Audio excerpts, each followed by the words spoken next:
Hi everybody. You know, we've been around for a long time, 33 years, and I've had a lot of rock stars come through here. We've sold stuff to Eric Clapton. He never came in the store, but we brought stuff out to him.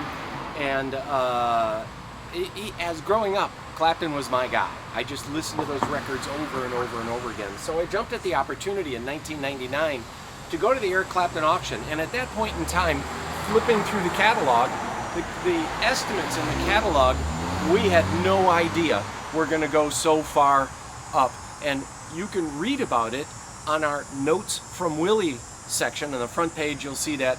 And I talk about the Clapton auction. And I wrote this story that's kind of funny, that has been reprinted in 4 different languages, including English. So I guess that's 3 different languages. But going to that show, I'm going to tell you a story that there was a guy across the aisle that pointed to the catalog and he said, "Do you think this is worth it to me?" And I'm like, yeah, if you can get that for 15 grand, that's worth it. And he held his paddle up in the air and it went up in $10,000 increments. So it went from 13 to 25, 35, 45, 55, and he kept looking at me and I kept going, yeah. When that guitar got to $65,000, he never once flinched and lowered his paddle. No, he looked at me like, "Am I still in at 65? And I went, no. Do not look at me. Go to your own side of the room. I am no longer helping you." So that's my side story for this. Having said that, the second auction, Clapton auction in 2004, featured Blackie. And Blackie was the guitar featured on his double live record, and this is the real Blackie. This is the real one, and Guitar Center bought it at the time. They were owned by different owners. They were really into vintage guitars at the time. And so you'll see these, they made 185 of these out of the custom shop. And you see this Duck Brothers.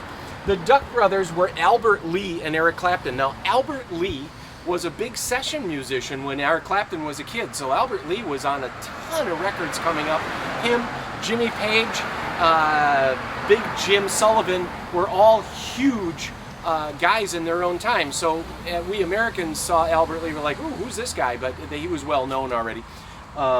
So what you get with this guitar is this neat poster. There's some other roll-up posters. There is the custom shop. And they talk about making the guitar and all the details. They made 185 of these, and our friends at Fender said a lot of those went to Japan. Like 100 of those went to Japan, because Japan has got a massive taste for American guitars, and Eric Clapton. But you get the Crossroads DVDs. You get a brochure from the Crossroads Center, and this is what Eric Clapton, why he sold it. It is a drug treatment center, and he sold a lot of his guitars, the black guitars, because it reminded him of his lack of sobriety. So he was dedicated to being sober and dedicated selling the guitar and putting it all to the Crossroads Center. So you also get a copy of the Christie's auction. And in here is also signed by Albert Lee, who's the other Duck brother. But you can see a lot of these guitars that he sold at this auction just went for ginormous amounts of money. Oh, I really wanted that one, to be honest. I had my paddle up for that one. That is a 1948 CES, but it went to, they were estimated at $15,000. I think it got like $250, and that was just a little bit out of my range. So there you go. This is cool. Now wait for it. Here we go.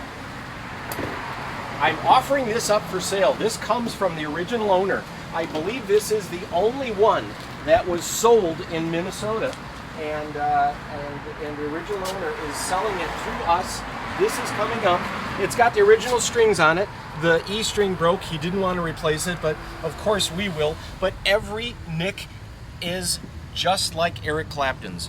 All this detail, and then the output of the pickups is same. The shape of the neck, the cigarette burns, even this on the back, all that wear and tear. These worm marks in here, all of this buckling, and you can just imagine Clapton just digging in on this and playing it, and you can feel this is a great feeling neck. I love the slight V's of this era. In truth, Clapton actually put this together with different parts. You can look that up. This has its own Wikipedia page, Blackie, and there's a lot of recorded history. Any of you that saw Eric Clapton before 1990 probably saw this guitar. This was his main go-to guitar. But there you go. This is an exact replica made by the custom shop. They were impossible to find, and it is now going for the exact same price it went for back then. And that's a lot of money, but it's $25,000. But this is one of those things that is just a fantastic, cool guitar and a very accurate copy of the legend Blackie. There you go. How's that?